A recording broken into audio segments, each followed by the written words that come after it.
Hey everybody, welcome to the Your Life Blueprint Sound Vibrations for the day of Saturday. Saturday is the day of the loner. So it's a quiet day, it's a solitary day, it's a day to be to yourself for a while, take a little time to be quiet, maybe meditate a little bit, watch your breath, or even do some breathing practices. You know, the whole art of pranayama, the control of the breath, is related to the loner, is related to Saturday. So you could either watch the breath without changing it today, or you can do some very prescribed breathing practices. Pranayama practices like deep breathing or three-part deep breathing or alternate nostril breathing or ujjayi breathing. All of these, if you don't know them, learn them from a good yoga teacher or a video or a book. But this is a day to do some breathing. As well as it being a loner, quiet day of solitude, it can be about physical things. And the breath is still a physical experience. It's a little more on the way to getting out of the body, but it's still connected. In fact, it connects the body and the mind together. That's why breathing is such a powerful thing for anything, for any physical problems, for any mental, emotional things going on. So do some quiet breathing today and see how that affects you. I'm going to read from someone who had this loner in his spiritual area, the really amazing, great poet, Jim Harrison. And he wrote a little book of sort of Zen-like poems that I'm going to read from, called After Ikkyu. And Zen relates to the loner and to Saturday. And I'm going to play the ektar, the one-string drone instrument, which will play the interval of the day as well, the seventh.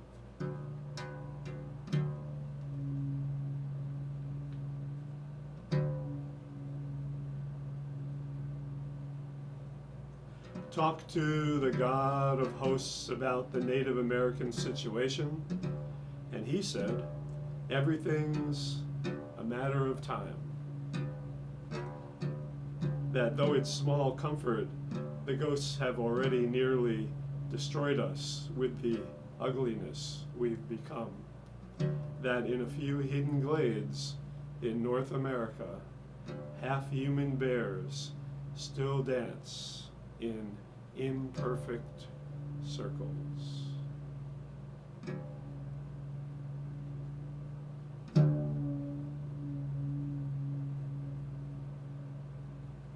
The monk is 87. There's no fat left on his feet to defend against stones. He forgot his hat, larger in recent years. By a creek, he sees a woman he saw 50 summers before, somehow still a girl to him. Once again, his hands tremble when she gives him a tin cup of water.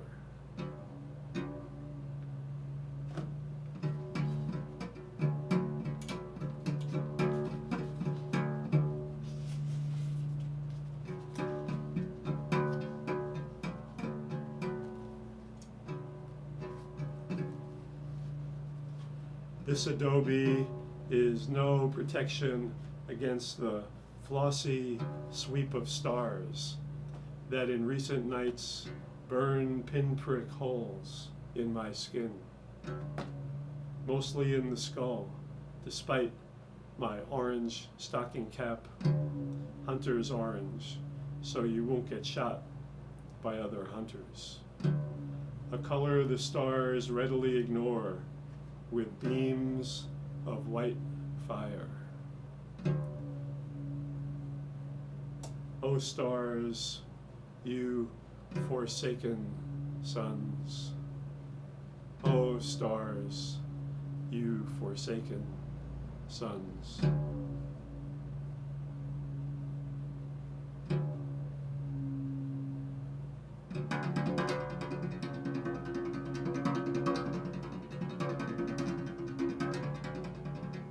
I confess that here and there in my life, there's a vision of a great brown toad leaking words of love and doom through his skin.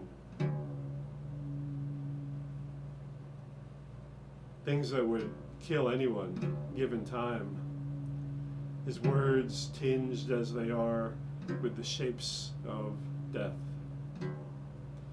One drumbeat, a heartbeat, the skins of gods, a rug spread beneath our feet. The skins of gods, a rug spread beneath our feet.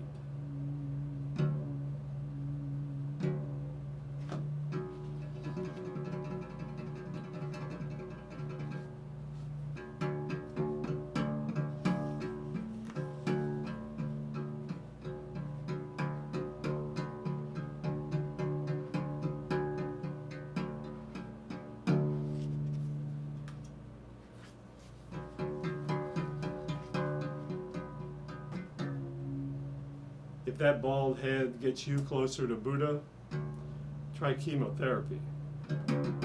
Your hair drops casually to the floor, eyes widen until the skull aches, the heart beats like Thumper's foot. Heaven's near at every second. Now you've become that lamb that you refused to eat.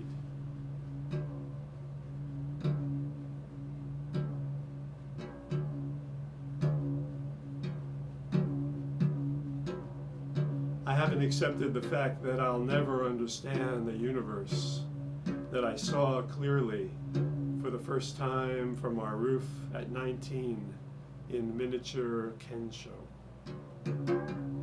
We belonged to each other. Love at first sight, notwithstanding the child who stared in fear at the northern lights and noted the Milky Way's convulsive drift. A lone star perched on the mountain's saddle now brings tears of doubt. A lone star perched on the mountain's saddle now brings tears of doubt. Tears of doubt. Tears of doubt.